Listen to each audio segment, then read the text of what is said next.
Get out now." The words fell from Ricardo's mouth like a verdict. They were not shouted once and gone. They lingered, jagged and final, bouncing off the peeling wallpaper of the family house where Helena and Antonio had lived for 38 years. Ricardo stood framed in the doorway, a man in his 40s with a brow tightened by entitlement. Behind him, Marcelo and Patricia moved like shadows, their faces polished by a life that had learned to look away when things got messy. Helena held her handbag to her chest as if it were a relic that might make the world remember who she was.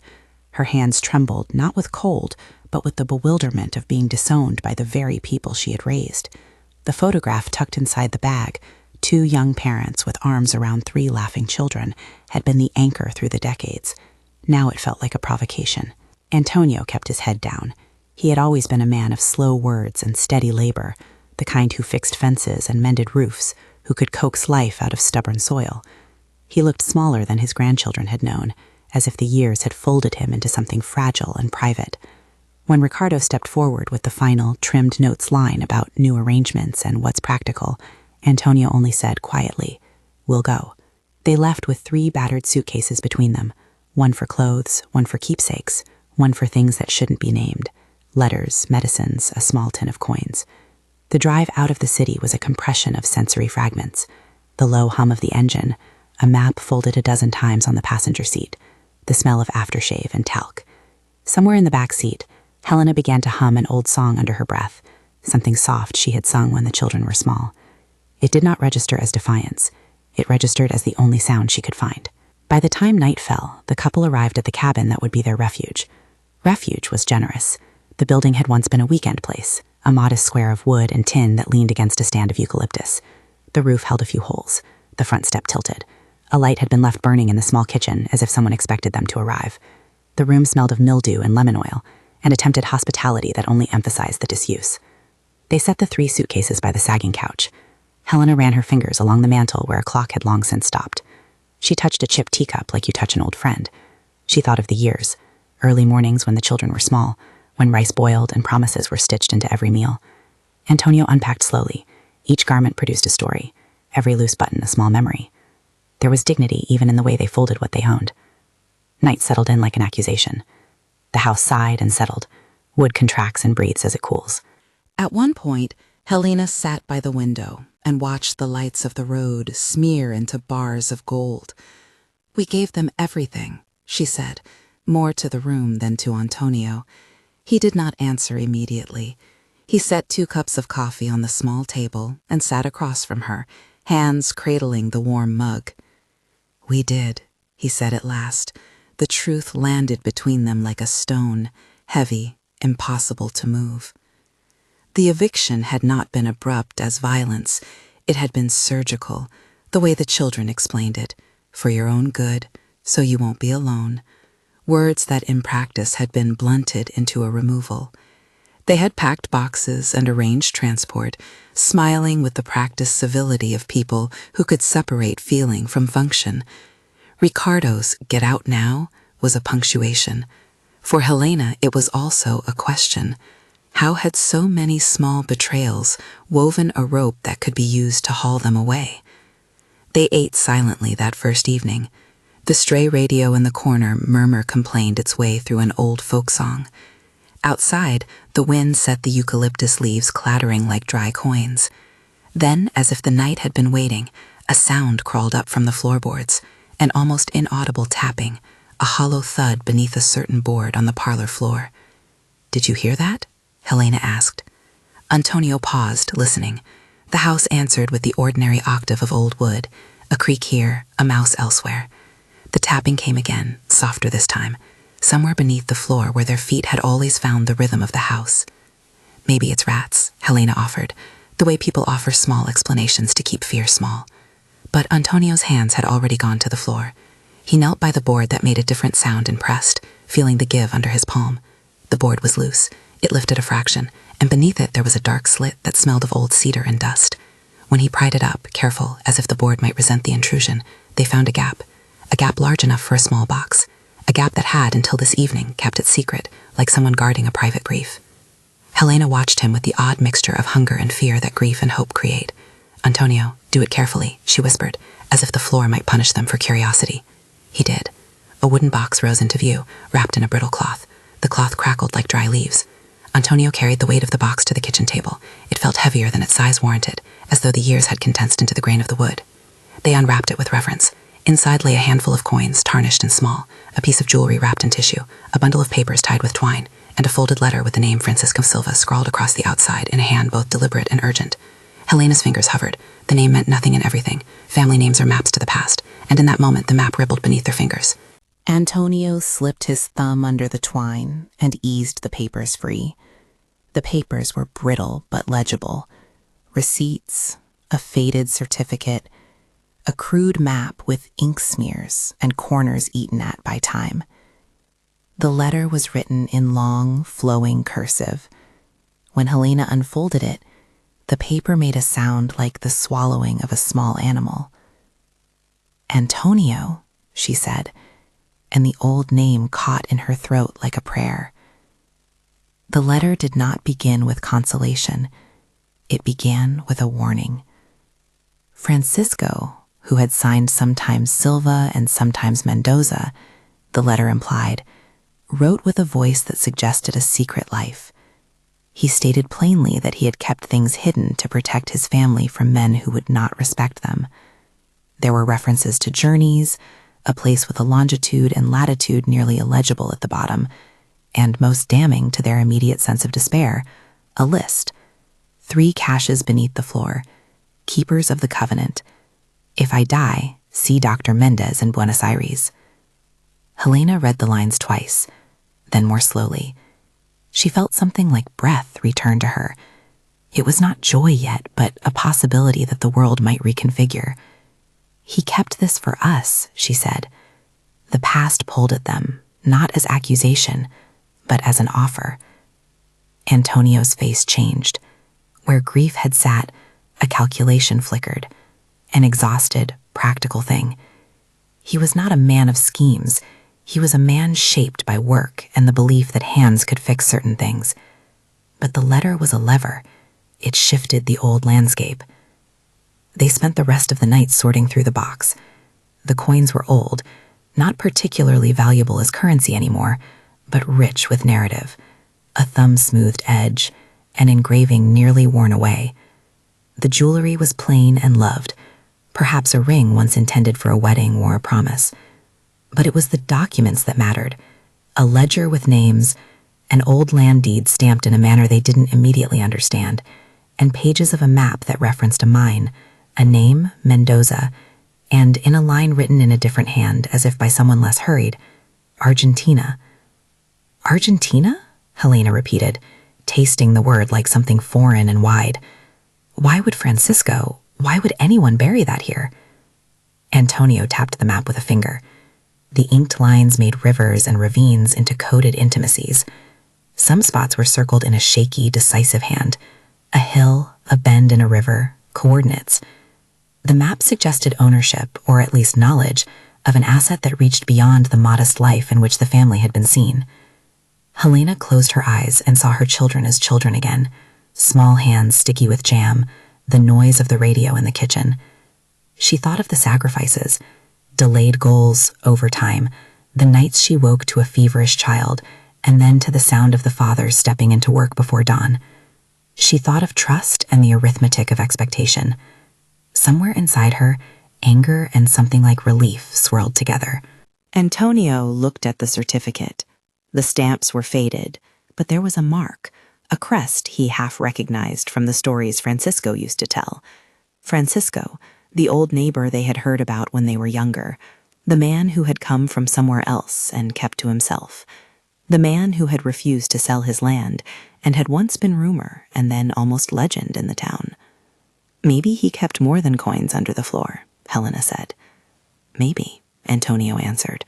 He tamped a cigarette between his fingers for a brief moment, though he did not light it. The gesture was old habit more than need. It steadied him. We should be careful. They were. The first rule in lives that suddenly tilt is to respect the fragility of information. The second is to gather allies. In the morning, before the sun had fully stretched itself across the valley, Antonio called Dr. Edmundo. Dr. Edmundo had been a friend through seasons of small triumphs and larger griefs. He was the kind of lawyer who favored soft collars and harder sense. He had once helped Antonio navigate a dispute over a neighbor's boundary fence with just enough firmness to save both families' faces.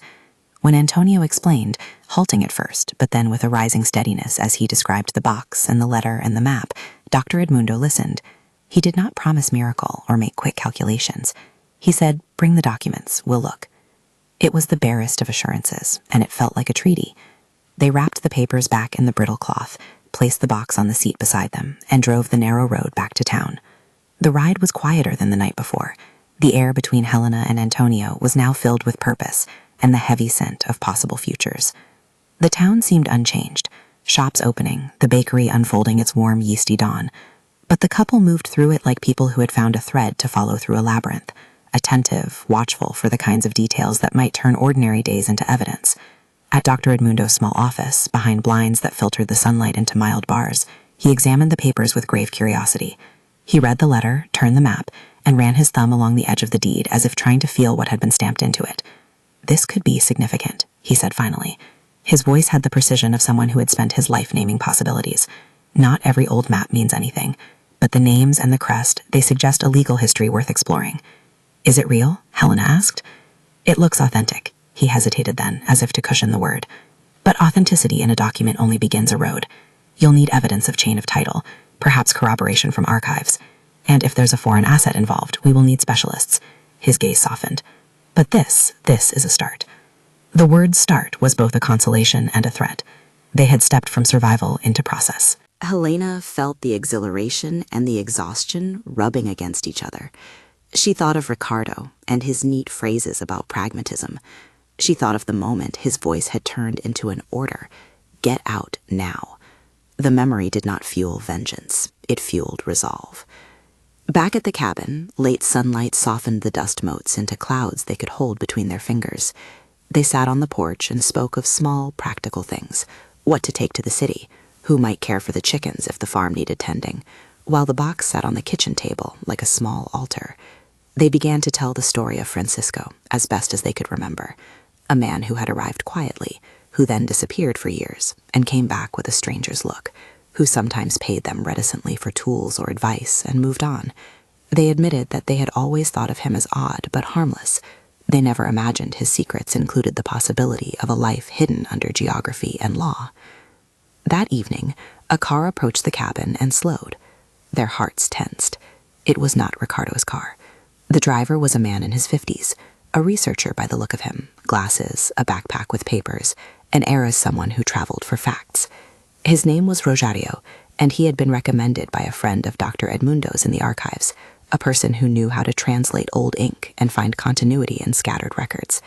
Rosario arrived with a quiet intensity. He carried a small scanner and a stack of folders. He spoke in a cadence that married patience and urgency. He had the calm of someone accustomed to the slow hum of investigations.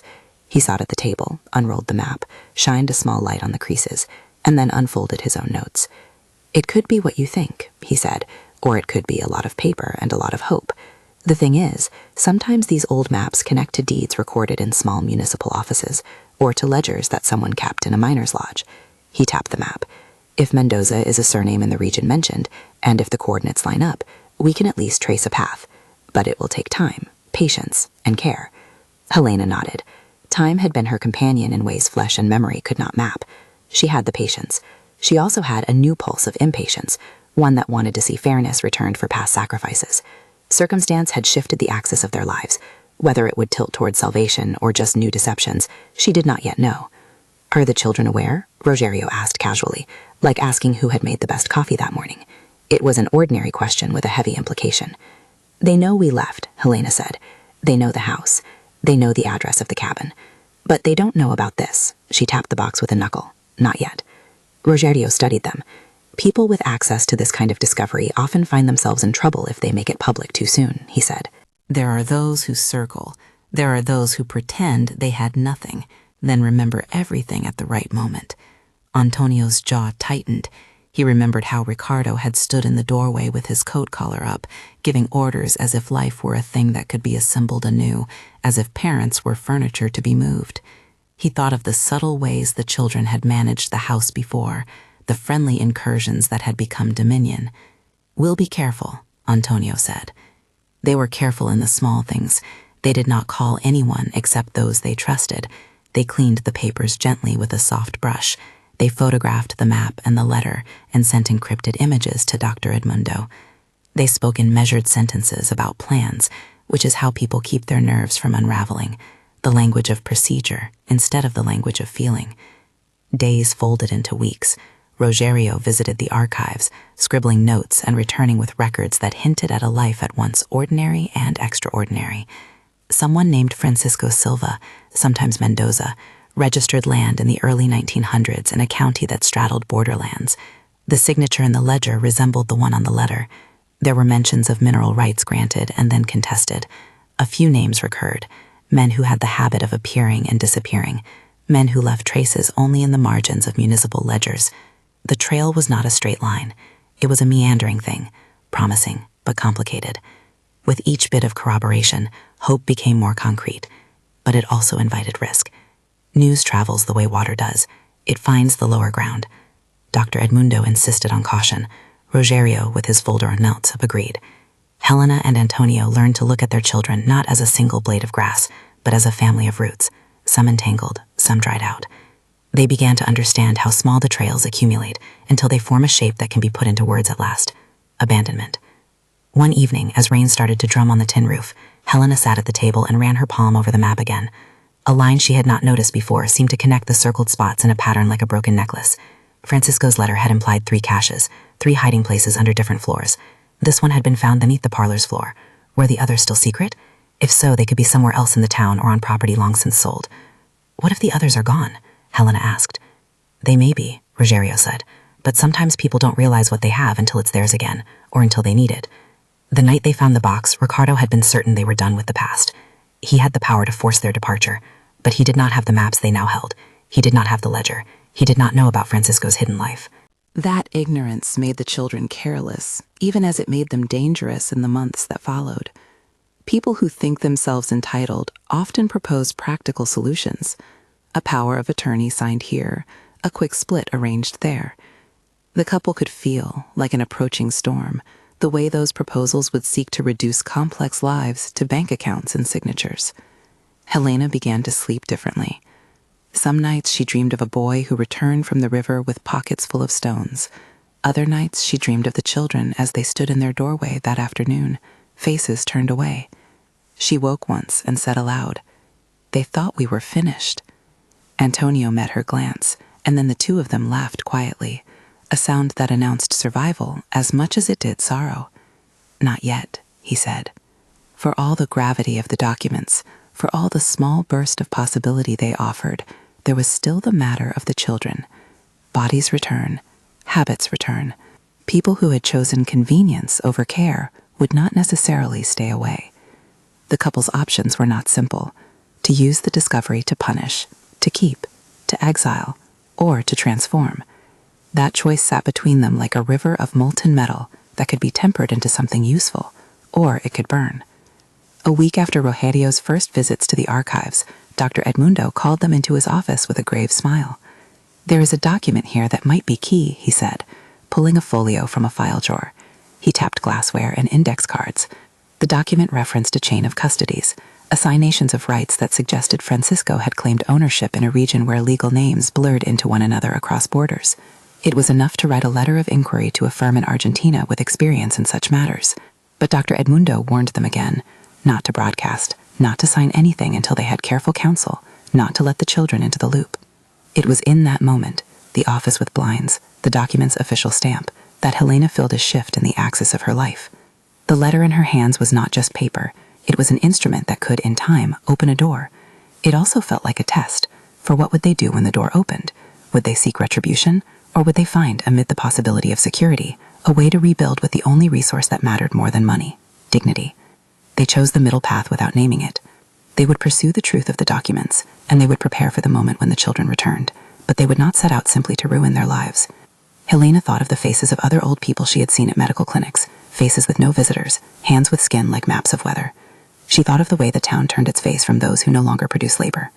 The idea that began as a practical plan to secure their future bent, almost instantly, towards something broader.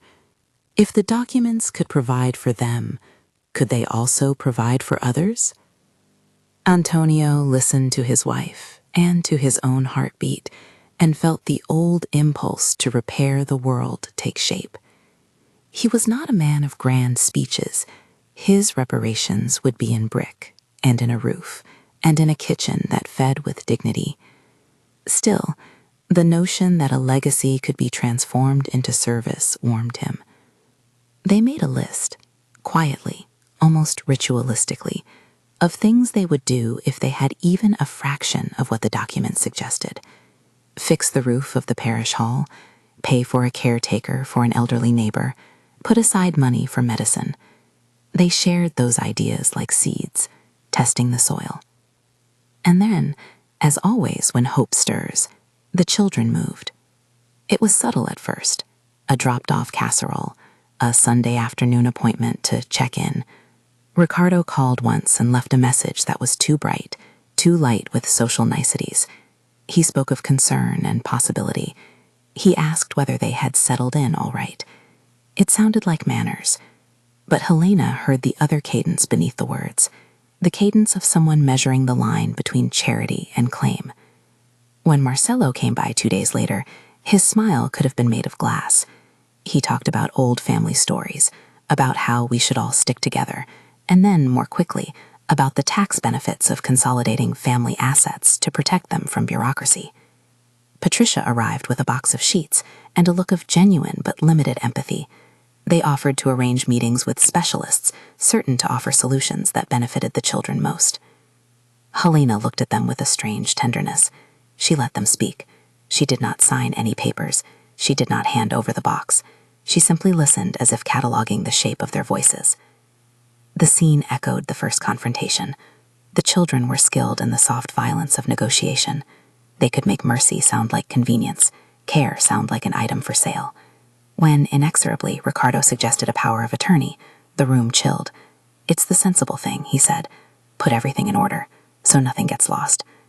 Antonio's hand went to the box and then stopped.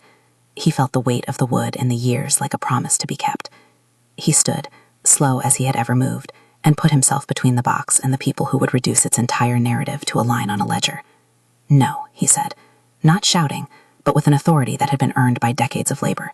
"You won't have our signatures." Marcelo's face tightened. Patricia's hand tightened around her serving dish. Ricardo's jaw worked. There was anger in the way entitlement sometimes moves, and impatience that expects the world to rearrange itself to comfort their choices. "You're making this difficult," Ricardo said. Helena placed a hand on Antonio's arm and felt the pulse of his resolve. "You left us," she said, the words simple and terrible. "You asked us to leave. We are not signing away our lives because you cannot sit with what you did."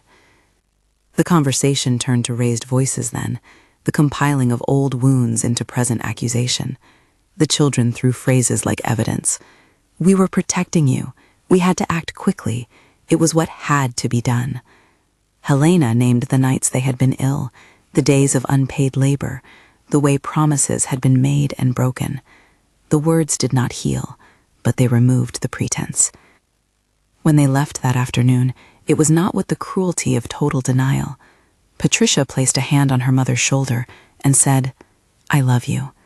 The hand was warm and genuine enough. Helena placed a hand on Antonio's arm and felt the pulse of his resolve. "You left us," she said, the words simple and terrible. "You asked us to leave. We are not signing away our lives because you cannot sit with what you did."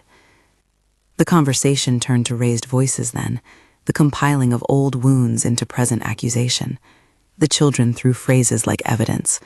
"We were protecting you. We had to act quickly. It was what had to be done." Helena named the nights they had been ill, the days of unpaid labor, the way promises had been made and broken. The words did not heal, but they removed the pretense. When they left that afternoon, it was not with the cruelty of total denial. Patricia placed a hand on her mother's shoulder and said, "I love you." The hand was warm and genuine enough to complicate the narrative. Helena did not pull away. Love and hurt can coexist. They must. They are the only materials families have to rebuild with. That night, the couple sat on the porch as dusk came down and the stars blinked out like small, patient witnesses. The box sat inside and the map lay beneath a lamp. They had not yet moved toward litigation or toward public claim. They were learning the metric of a slow justice, how information is gathered, how allies are found, how the past's truth can be turned into something like protection. The map said there were 3 caches, Helena mused. We found one. If we find the others, we'll need help, Antonio said. Yes, Helena's voice had a clarity that comes from feeling the simple rightness of a path, but we'll choose how to use it. Outside, the eucalypts whispered. The couple felt the quiet pressure of change. The story that began with a shove, get out now, had become a story with a different axis. The world had shifted. Possibility had arrived as documents and as a map to distant land. But the moral question sat between them, crisp as paper. When justice came, what would they do with it? They decided, in the quiet that followed, to keep the box close and the documents safer still. They would not make moves without counsel. They would not let the children take the easy way out of accountability. They would engage the law, but not as a furnace of revenge. They would let the discovery become a bridge, perhaps, to something better. As the rain increased, as the night thickened, Rogerio called to say he had found a mention of Francisco Mendoza in an old mining ledger preserved in a provincial archive. The ledger suggested that Mendoza had been associated with a claim in a range of hills near a small town in Argentina. The coordinates were rough. The names had been spelled incorrectly in places, but the hint was enough to open a new horizon. Antonio felt his chest tighten with both fear and a strained renewal of purpose. The road ahead, he knew, would be long. Letters to a distant council, translations, verifications. It might lead to wealth or to paper trails that ended in dead ends. It might invite the children back, hungry and contrite, or hungry and cleverer. It might expose them to new forms of manipulation. He folded his hands and felt the strength of them, hands that had built, that had mended, that had fed. He felt old and yet capable. He looked at Helena. She was It might invite the children back, hungry and contrite, or hungry and cleverer. It might expose them to new forms of manipulation. He folded his hands and felt the strength of them, hands that had built, that had mended, that had fed. He felt old and yet capable. He looked at Helena. She was tired in a way that made her look younger, as if the truth had unfolded the years rather than compressing them. We will do it right, he said. We will do it together, she answered. The couple did not yet know what the future would demand of them. They had, however, found an axis to their suffering, a point of leverage that could architect a different ending. That alone made a difference. In the kitchen, the box seemed to listen. Night pressed on. In the dark, under the tin roof, under the gauze of rain, the house leaned toward the future with a cautious, stubborn will.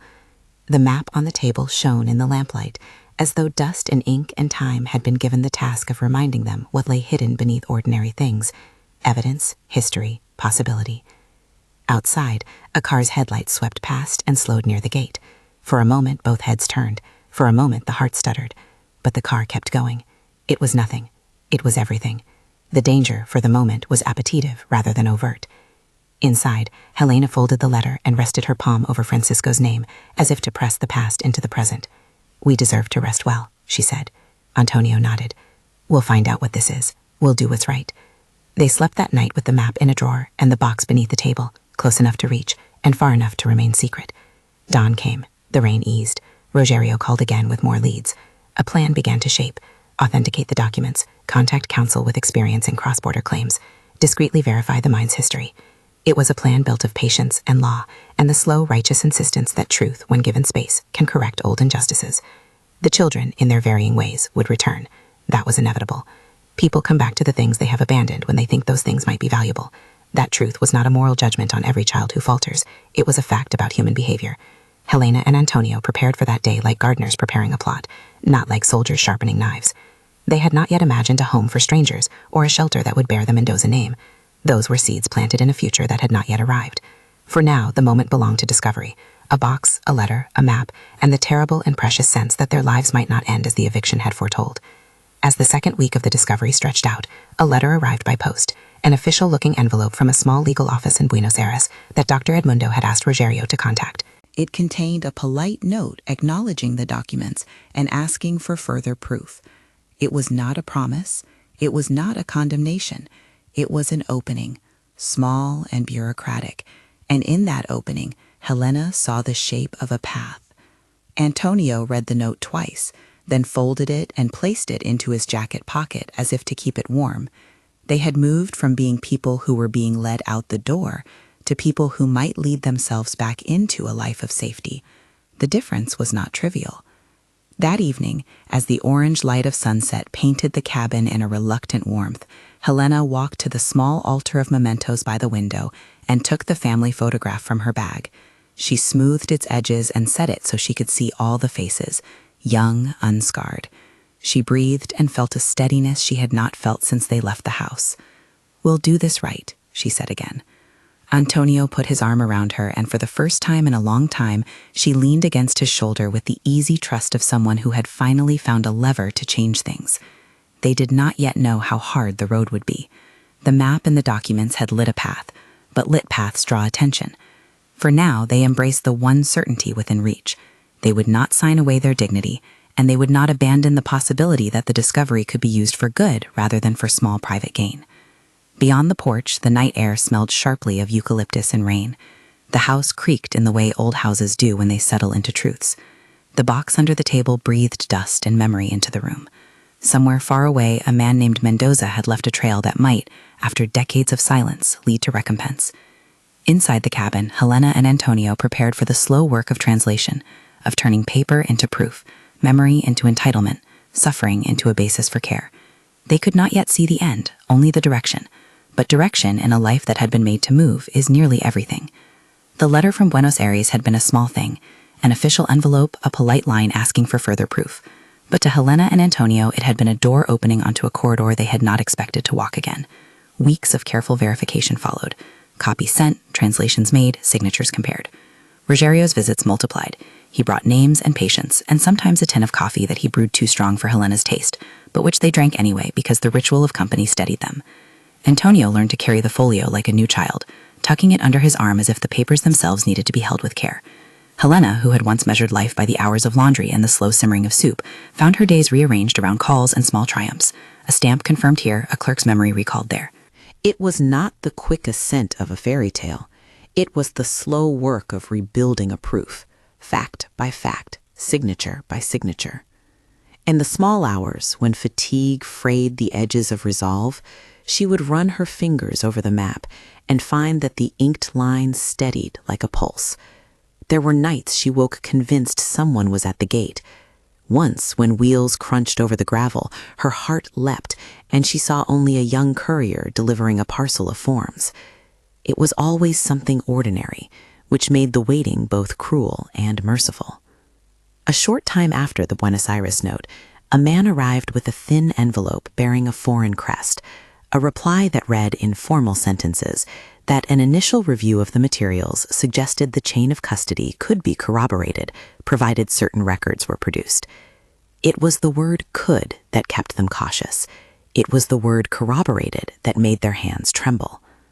When the news leapt past the private circle of friends and lawyers and reached the children, it did so by way of small signals: a neighbor's casual question, an overheard mention at the bakery, an invitation to come and talk that smelled faintly of enticement.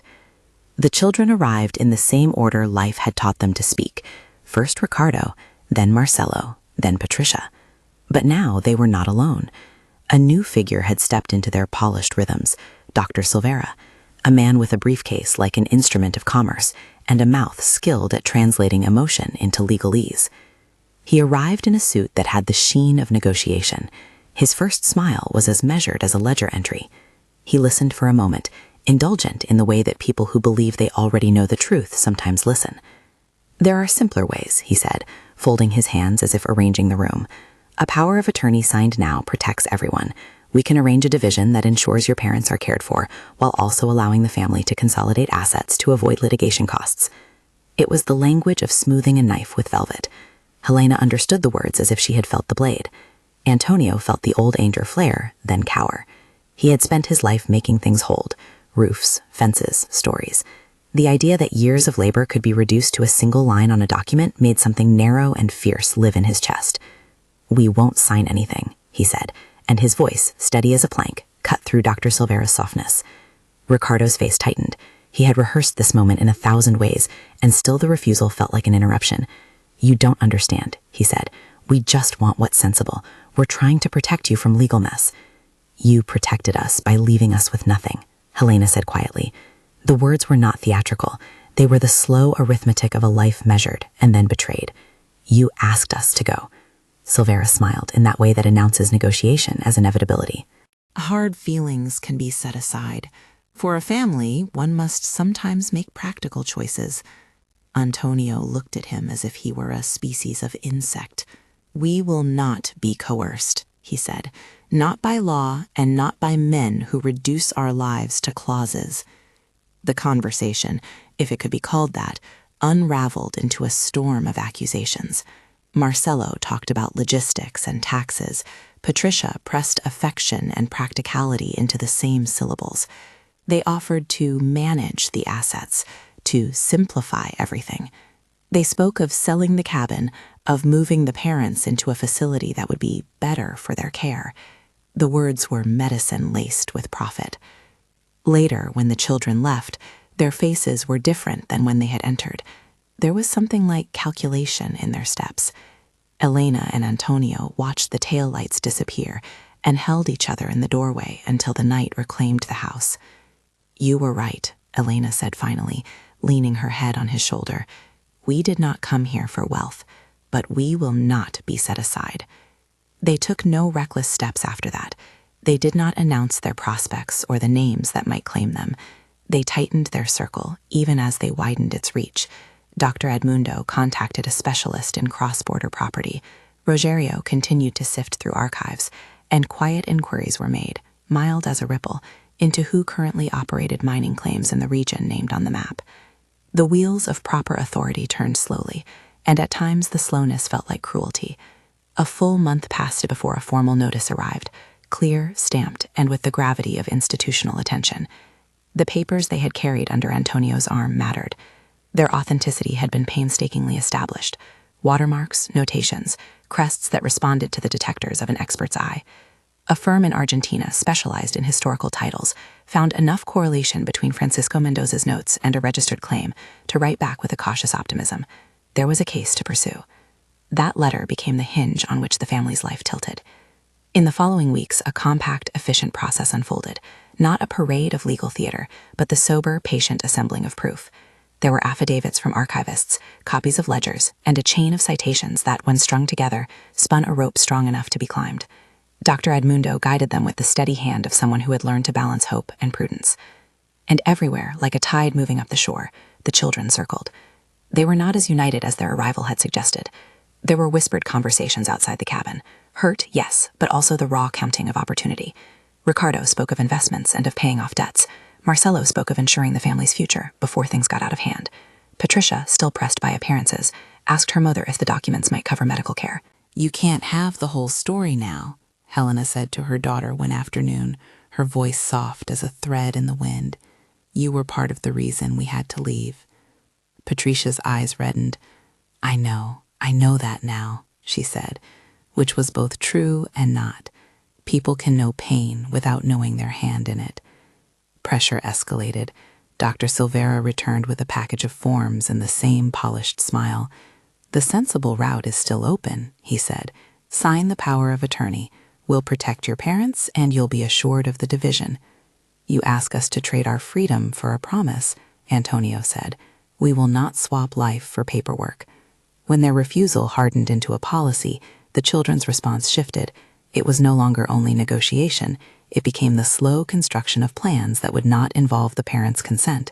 They called investors and made tentative arrangements, expecting the truth of the map to dissolve into commerce that would give them leverage regardless of the owner's signatures. They had not reckoned with the stubborn, slow legal machinery that now occupied Helena and Antonio's time. A letter from the Argentine firm arrived confirming that a credible claim could be filed by the descendants with proper standing. The word descendants mattered. It was the concept that the law could, even across borders, recognize a lineage and its rights. With Dr. Edmundo's counsel, a formal action, not a sensational court drama, but a quiet insistence, began to be lodged. Documents authenticated, local proxies contacted, a careful, patient case assembled that asked only for recognition.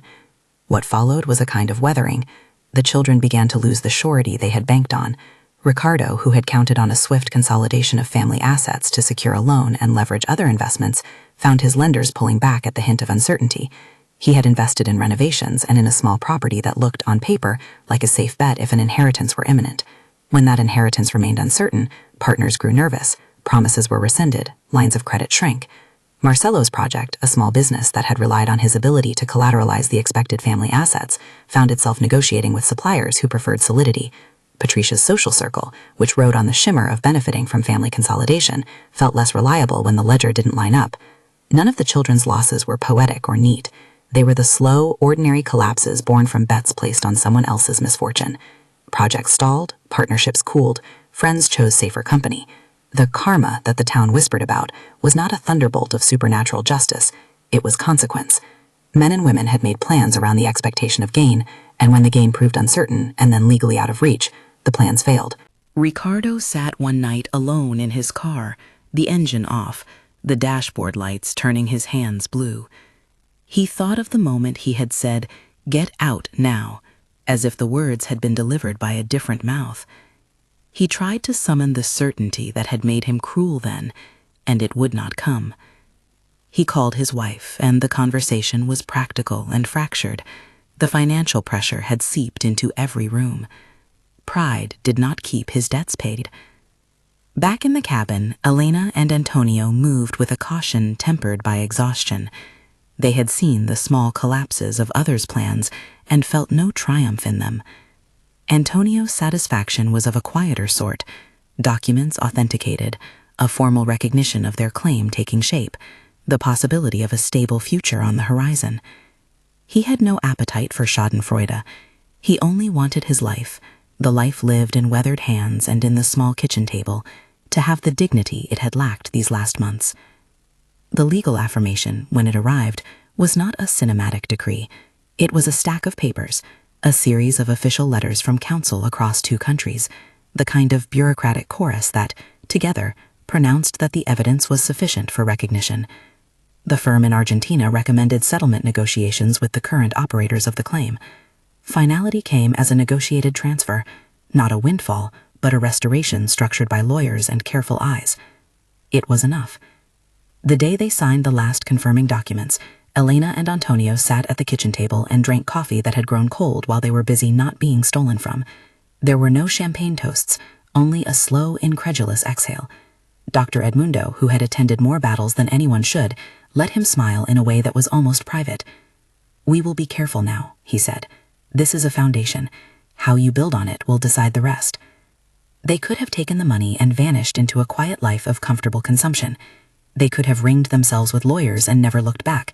Instead, as soon as the settlement funds were accessible and the practicalities arranged, they began the work of choosing. Helena had not been imagining an ostentatious mansion. She had been imagining roofs mended not for herself alone, but for others. Antonio had always planned in timber and mortar. They bought a small, sturdy house closer to town, a place with a proper roof and a yard where they could plant vegetables. It was not extravagant, but it was whole. They arranged for the farm's small debts to be paid and set aside a sum to care for immediate medical needs. The rest they set into a trust with a simple mission, to create a place for older people who, like them once had been, needed dignity more than convenience. The project started as a conversation at the kitchen table and grew into something larger. They named it not after themselves, but after the man whose map had opened the door, Francisco Mendoza.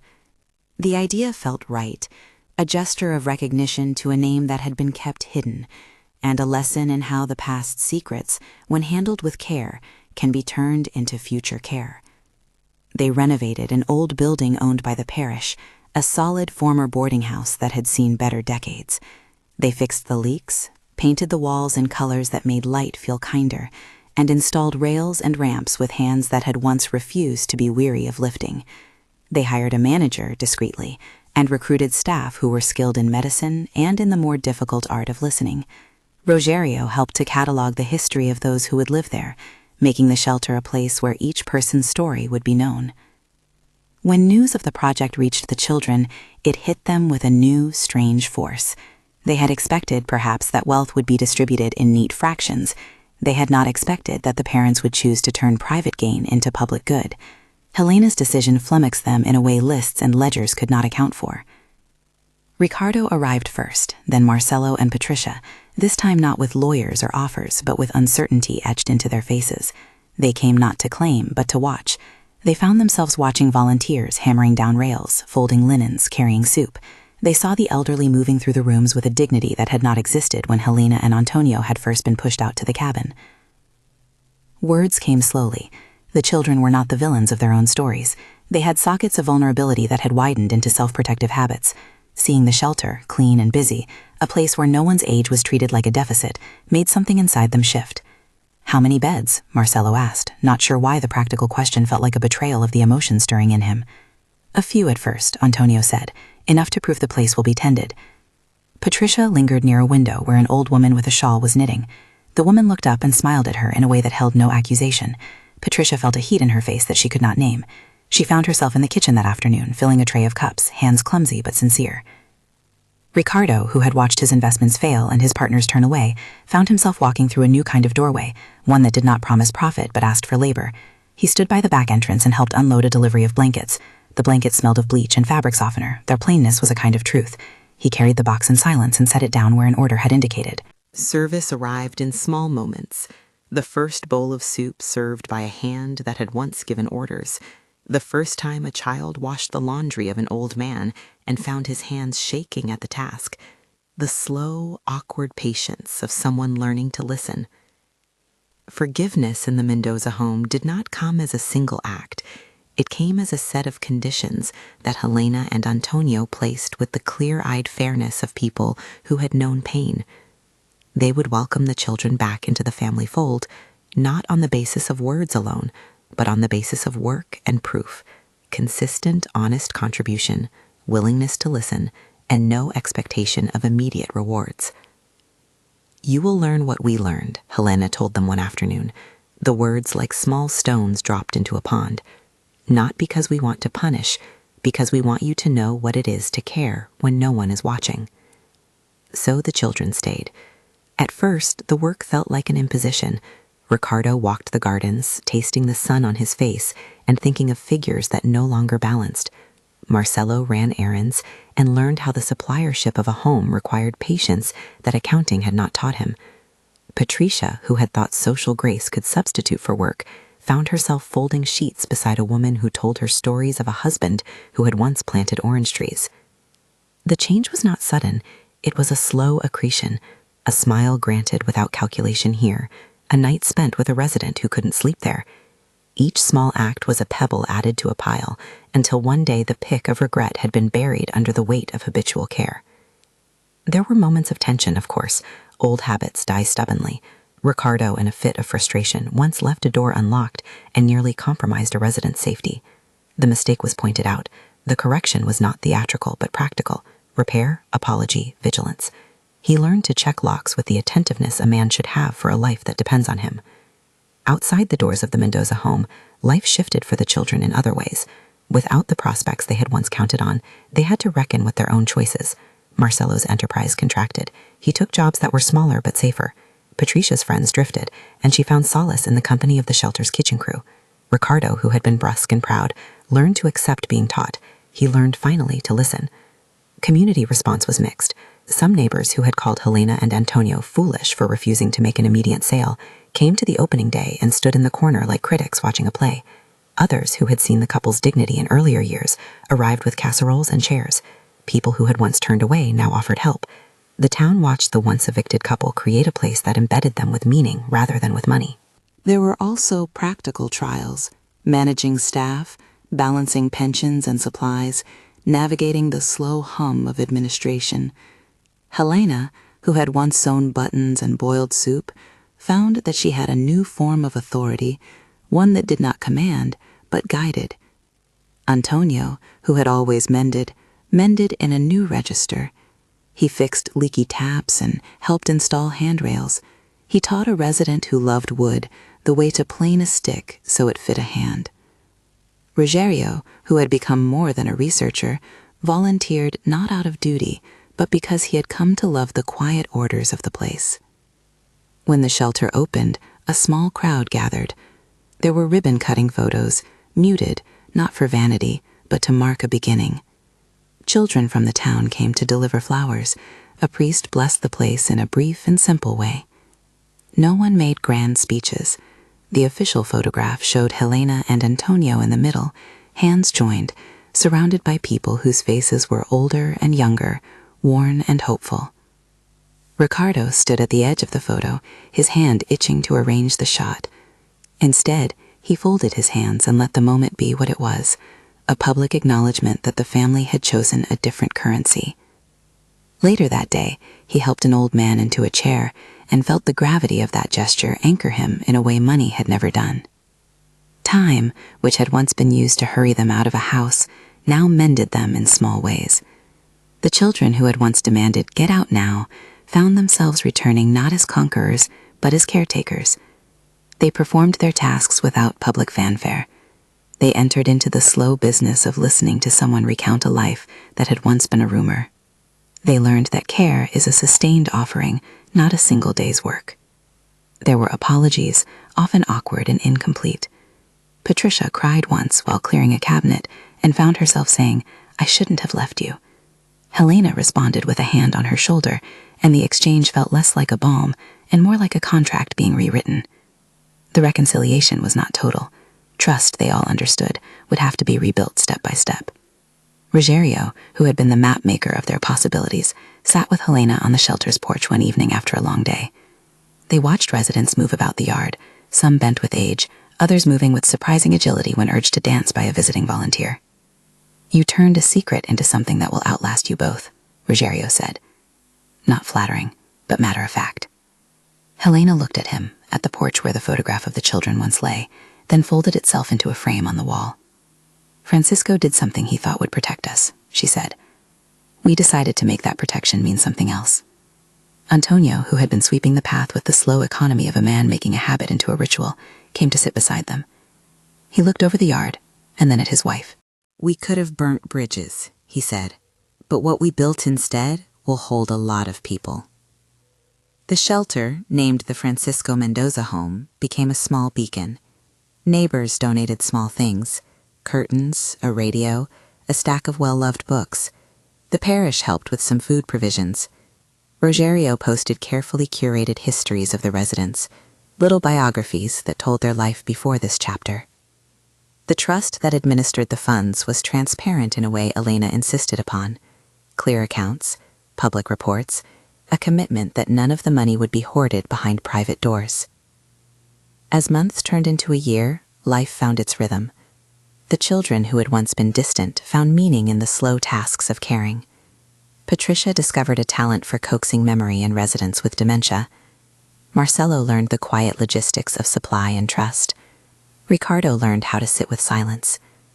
The changes were not redemptive miracles. They were the work of people who, faced with consequence, chose labor and responsibility. There were hard conversations, too. Helena, who had wanted to avoid legal cruelty, could be stern. Once, when a visiting family member attempted to claim priority over a resident's bed, she spoke with a firmness that carried the force of someone who had known the cost of being pushed aside. "This place is not for bargaining," she said, and people listened. In the end, the family did not forget how they had been hurt. The memory of the words, "Get out now," remained like a scar, visible at times and invisible at others. It served as a caution that language can be a weapon, and that dignity, once stripped, requires patient work to recover. It also served as a lesson for the children, that the price of carelessness is often paid in solitude. Ricardo, whose losses had been both economic and reputational, did not lose everything in a cinematic collapse, but he lost the quick gains he had planned on. He had to rebuild his finances and his sense of self. Marcelo's business, diminished, re-emerged on a smaller, more sustainable scale. Patricia's social world rearranged itself around her new commitments. Their material setbacks were real. Their inner reckoning was ongoing. It was in the quiet of the shelter, a kind of justice that demanded labor, not spectacle. On the opening anniversary of the Francisco Mendoza home, the town gathered. There were small speeches, careful, humane, about the responsibility to care for elders, and about the strange ways that legacies can be reclaimed and repurposed. Helena and Antonio stood near the porch, hands held, faces softened by age and by the peace that had been earned through hardship. The children, older in the way that time insists, stood by their parents in the photograph taken that afternoon. Their eyes were not wholly the eyes of the children who had demanded exile. They bore marks of humiliation and of work. They had learned, slowly and at cost, to measure their love in actions rather than in entitlement. That evening, as orange light spelled across the shelter's yard and residents murmured in their rooms, Helena sat on the porch and looked out at the place they had made. Antonio, tired but content,